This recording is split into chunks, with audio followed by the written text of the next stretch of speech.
What's up, YouTube, and welcome to my pickups video for the month of November 2021. Did a lot of travel this month, actually. I got to visit southern Florida for the first time, so I went to Miami, Fort Lauderdale, and then I visited the western side of southern Florida. Got to check out things like Naples, Fort Myers, and areas around there too. So got a good feel for what the game market's like out there, as well as just checking out some parts of the country that I'd never been to before. So you'll see some things from that trip, and then I also took a spontaneous weekend trip to Indianapolis for a concert a few weeks ago, and found a few things from that trip as well. So let's go ahead and get started. You'll see just a few games this month, but a lot of gaming-related stuff that I picked up within this trip, or within all these trips this month. So let's go ahead and get started. We'll talk about some Sega systems first. So one thing I got in southern Florida was a nice upgrade to a rare Sega CD game. This is one that probably most people would pass right by, and that's NFL Football Trivia Challenge. Very crude trivia game starring NFL history from the early days up until when this game was made in the early 90s. Plays very simply, but does have some nice video clips in between things. I tried to play it a little bit, just to kind of go back to it. But it was an upgrade because I had a very rough video store copy of this that I'd had for several years, and found this for a good price down there, so decided to go ahead and upgrade this, and then I'll sell off my other copy. But like I said, this one is a pretty expensive Sega CD game that probably most people would think that this belongs in a dollar bin. So if you see this one out and about and it's cheap, might as well go ahead and grab it, because it's a pretty difficult game to find. Another thing I got on my travels was an import Saturn game that I've been curious about for quite some time because I played the arcade version of this, and that is Gale Racer. This is a translation of the Sega arcade game Rad Mobile, which was released in 1990, and then this version of it for the Japanese Saturn came out about a month after the Saturn launched in Japan in late 1994. So that being said, even with the game being 4 years old at that point that they were translating, it's a pretty rushed job. The frame rate's not as good as the arcade game. It's missing some of the graphics. One other thing this game is notable for, though, is this is actually the first appearance of Sonic the Hedgehog in the arcade, because there is a little Sonic dangler that hangs on your rearview mirror that flies back and forth as you're driving through the stages. So kind of just an interesting Sega trivia piece that relates to this game. This one's very cheap. You can get it easily. It just was nice and convenient because I didn't have to pay shipping on it, especially from Japan to get it, so I decided to go ahead and grab it once I saw it out in a store in Indianapolis.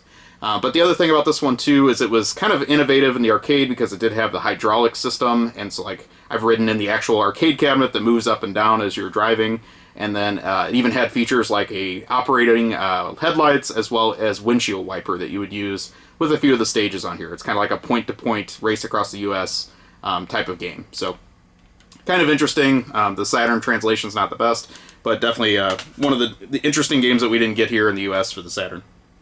Moving on to some Nintendo systems, I got a Game Boy Color game that I'd always been curious about, just had never got it, and that is Robopon.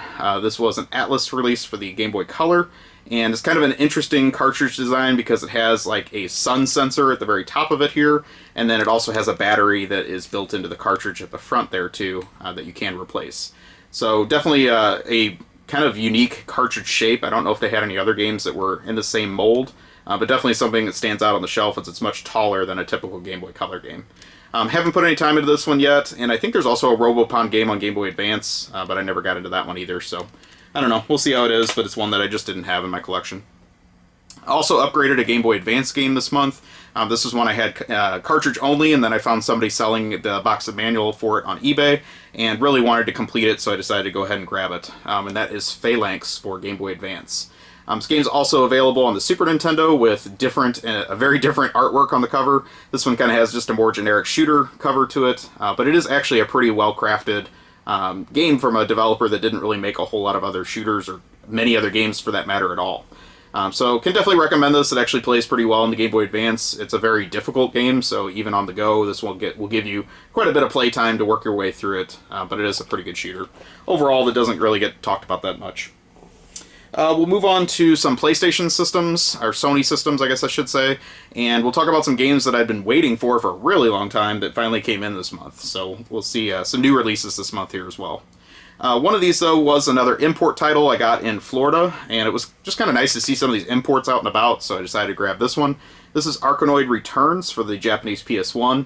Been a big fan of all the Taito Arkanoid games over the years, and then I kind of also was interested in this one because it supports the paddle controller that I bought for the PS1 this year as well. So did get a chance to play this one a little bit. Works really nice with the paddle controller, and just adds a little bit extra, replay value to the game. You can also use the PS1 mouse with this game, so it really is compatible with a lot of the different controllers on the system, which is kind of nice. There also is an enhanced version of this called Arkanoid R2000, and I don't have that one yet, but I'd like to get it. Kind of compare the two as far as what's extra. I think they added some stages with that one. So, again, this one doesn't go for a whole lot, but if you're interested in this, you can definitely check it out for the PS1. So let's move on to the new releases I got. These were both things that I bought over mail order a while back. This was Castlevania Collection for PS4, which is the limited run release. This compiles a digital release, and it has a whole bunch of the early 8 and 16-bit Castlevania games, as well as like the Game Boy titles as well, mixed into the collection. And then you get Japanese language versions of several of the games also. So it's a pretty good pack. Not complete by any means. You can kind of see the games that are featured here on the back. It's missing things like Rondo of Blood, unfortunately, and then also even like the third Game Boy game is missing for some reason, which would have been a nice thing to include. I kind of gave my thoughts on some of the early Castlevania games on my Thanksgiving stream, so I've got that posted if you guys want to check it out. I didn't get to finish the stream because it cut out on me, so you'll kind of hear me ramble and then it just ends. But, definitely have been playing a lot of Castlevania as a result of this.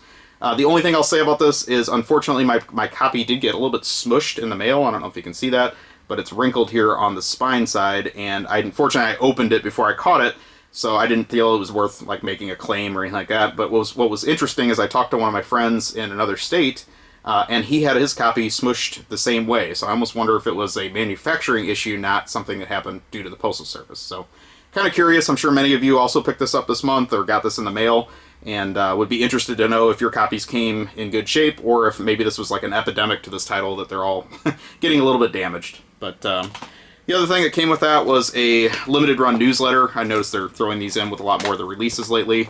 It just has like a nice, classic box art styled feature on all the Castlevania games that are included. There's some like retrospective thoughts and whatnot. So these are kind of nice that they throw them in the box, I guess. As something extra, especially because you wait so long for these releases. I want to say I ordered that back in like February or March. And then the other one I had to wait for was a import game that came out in late October, and for some reason it took like a month to ship from Hong Kong. I don't really know what the delay was. But that was the Tiger Heli Collection, which is part of this new Toaplan Arcade Garage series, also part of the M2 Shot Triggers series of classic arcade shooters. So you get a couple of the classic Toaplan shooters. These are two of their earlier ones, so they're not necessarily the best. You get Tiger Heli as well as Twin Cobra. And then it also has some bonus content included. The weird thing with this, though, is most of it is confined to downloads. And so it came with 2 download codes inside the package. One of them basically to unlock everything else that should be really included in the game. So it has like the console versions of those titles and some of the other bonus games, which is Get Star or Guardian, as it's also known in the US territories. You have to use the download code to unlock all that. And I didn't know that when I bought it, so I thought that was kind of weird. The other download code it includes is for a Toaplan arcade puzzle game called Teki Paki. And I can tell you, I've been playing that way more than everything else on this pack. It is completely addictive, and I'm really in love with that game. I wish it wasn't a download code, unfortunately, and they didn't put it on the disc.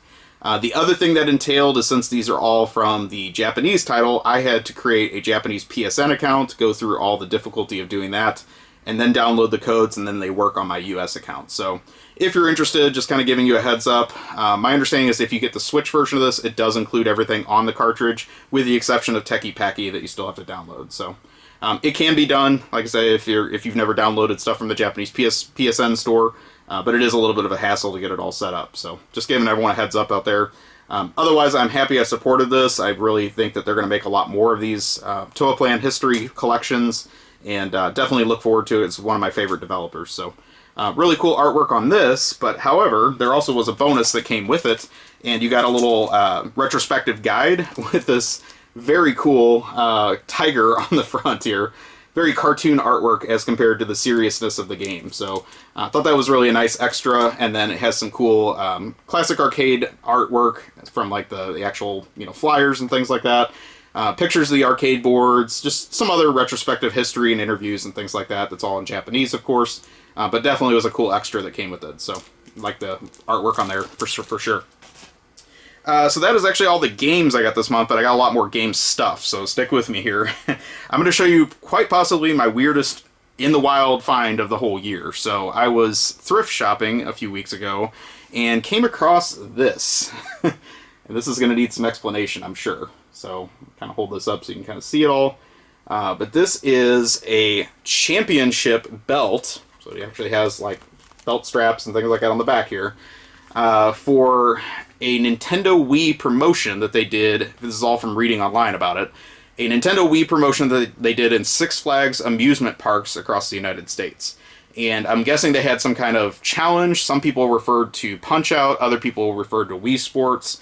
Regardless of what it was, Mario Kart, I heard that mentioned too. I guess if you did well, or you were the winner of the week or the month or whatever, you got to take home the championship belt. So, I don't know what I'm going to do with this. I may end up selling it. It doesn't seem like it comes up for sale very often. I don't know how many of these they made. This one's actually a little bit worn, like somebody actually must have played around in it or something, because it's got some actual wear around the edges. But I can't imagine there's very many of these out there. And it's definitely a very interesting piece of Nintendo history, especially for Wii collectors out there. So, I don't know. Keep your eyes peeled. I might sell this on eBay. We'll see, or I might just leave it, because it is kind of cool looking.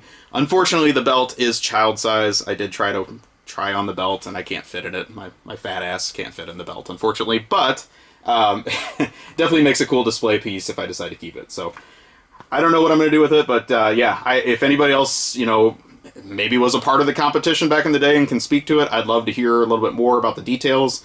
Found a couple pictures of it. Basically, it looked like they had maybe 6 or 8 kiosks set up in a Six Flags, and you could, vie to win the prize or whatever with this. But we do have a Six Flags in town, and I'm guessing that's where this originally came from, would be, my inclination with it. So, kind of neat to see, for sure, and hopefully you enjoyed taking a look at the Wii Experience Championship belt. So let's move on to some other stuff I got. So we'll look at some accessories. I got a official Sony PS1 Multitap. Surprise, surprise, I never had one of these. I had like a knockoff third-party one, but I decided I should probably get the official one. And then this is the later version of it that came in like the PSONE colored shell. The earlier ones were gray. This one's kind of a white color. So nice to get this. I picked it up on one of my trips, and it was really cheap, so I decided to grab it. And then the other thing I ran into a lot this month while out and about was cheap memory cards. I figure you can't really ever have enough, so I got a spare PS1 memory card. Nothing special, just a white one. And then also a spare green Dreamcast VMU, which I have plenty of these already, but thought it'd be nice just to have some more just because they were cheap. I can't remember if it was my last video or 2 videos ago, but I did pick up another rare PS1 accessory that I'd been wanting, and it was the PS1 Glove by a company called Reality Quest. And I thought it was pretty neat. I showed it off. It was novel. It doesn't work all that well. But this month I upgraded. So now I have one that's complete in the box.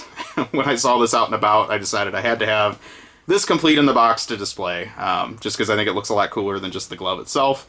And then what's neat about this in the box is it actually has an instructional VHS tape that tells you how to use the glove with your PS1. So haven't had a chance to watch the tape yet, but it is all included in here as well as all the other original packaging. So kind of nice to have this, and then I'll sell off my loose one. But now I guess I got to get the N64 one to complete the trifecta with this and the Power Glove to have all 3. So definitely an interesting piece of PS1 history, and then also that was officially licensed by Sony, so they believed in it, surprisingly. Another upgrade I did on one of my trips was I upgraded to a complete-in-the-box version of Conquest of the Crystal Palace for the NES. I felt for years this has always been a very underrated game, and always wanted to own this in the box because I thought the box had pretty cool artwork. I kind of like these Asmic releases for the NES. They really did some nice sleepers for the system. Worm being another one of those, if you've ever played that one. But really like the box art on this one, so happy to get that complete in the box. And then I'll just sell off my extra carton manual for that one. I got a few gaming magazines also on my trip, and these were kind of ones I don't come across too often, so it was nice to find these. This was a kind of an earlier issue of Tips and Tricks magazine, and it has a cool Real Bout Fatal Fury cover to it, so nice to see that. Also got a very early EGM side magazine called EGM Presents Top Score. This is from 1989, which is like very early for EGM in general. And basically it's just a codes and cheats magazine, but extremely thin. I'm guessing they were testing the market for these. They might have made like one or two other ones, I think, and then it stopped until EGM 2 came out years and years later. So they were trying to see if there was a market for this, but definitely not a common magazine. I'd never seen it before. Also got a couple like mid-90s Game Informers I didn't have. This was just one for the original Mortal Kombat. It's from like 1993, I think. And then one that came like maybe a month or two after, that's NBA Jam issue. One of these had a retro graveyard article, I think they called them back then, where they look at games that were a few years older and kind of give their reviews of them. And one of them was on Ninja Gaiden NES, and one of their reviewers just trashed the game. And I'm like, where is this coming from? I thought that was like a universally held opinion that Ninja Gaiden on NES is great. So very surprising to read that. I kind of wonder where that was coming from. Maybe there was some other influence at play, but unusual to read a dissenting opinion about that game other than it just being very difficult. I thought everyone kind of loved that game if you were into NES. I certainly do. The last thing I'm going to show this month is a stack of manuals. I actually ended up finding a lot of manuals on my trip to Florida. There was a game store that does sell manuals, which I always like to find, and gave me a nice deal for buying a whole bunch of them, so it worked out really well. Got some for portable systems first off. I got the Ninja Turtles 2 Back from the Sewers for the original Game Boy. Manual for that one. Micro Machines for the original Game Boy. I got Spider-Man for Game Boy Color. This is kind of a neat one. This is Sega Arcade Gallery for the Game Boy Advance. I got the cartridge of this a few months ago. I'd like to have the box. But this one does have Outrun on it, which is one of my favorites. And actually it's a somewhat decent handheld version of that. It's not perfect, but it's okay. And then a game I'd like to have, but I decided to go ahead and grab the manual because I haven't found the game yet. That's Contra Advance. This is the Alien Wars EX, so it's like an enhanced version of the Super Nintendo game.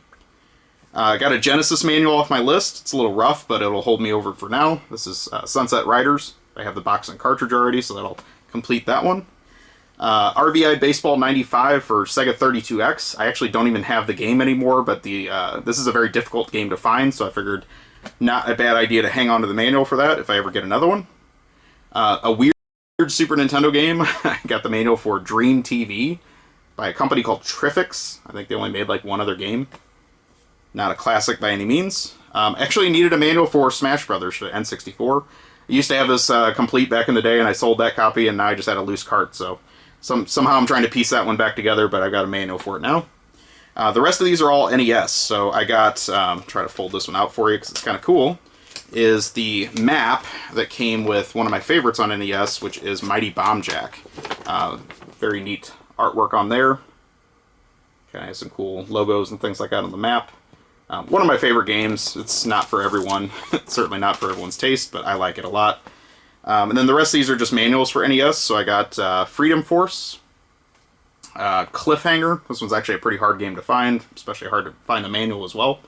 Came out late. This is Double Dare. We got Superman, Dr. Jekyll and Mr. Hyde, Caveman Games, Championship Pool, Family Feud, Gary Kitchen's Battle Tank, A Boy and His Blob, Tecmo Super Bowl in the oversized manual, and then last but not least, Ultima Warriors of Destiny, which is the third and rarest of the Ultima games, and then as a nice bonus with that one, it had the original map inside of it too. So, nice clean copy of that. I was happy to find that one especially. But that about did it. Like I said, I'm very happy to get all this stuff. The last few months have been kind of dry, especially as far as what I'm finding locally. So I guess getting out and about, maybe find some different things, at least some oddball things that I was looking for and things I didn't know I needed after all. So, hope you enjoyed. Please take a moment, like, comment, subscribe, let me know what you think, and I will talk to you soon. Have a great day or night, wherever you are.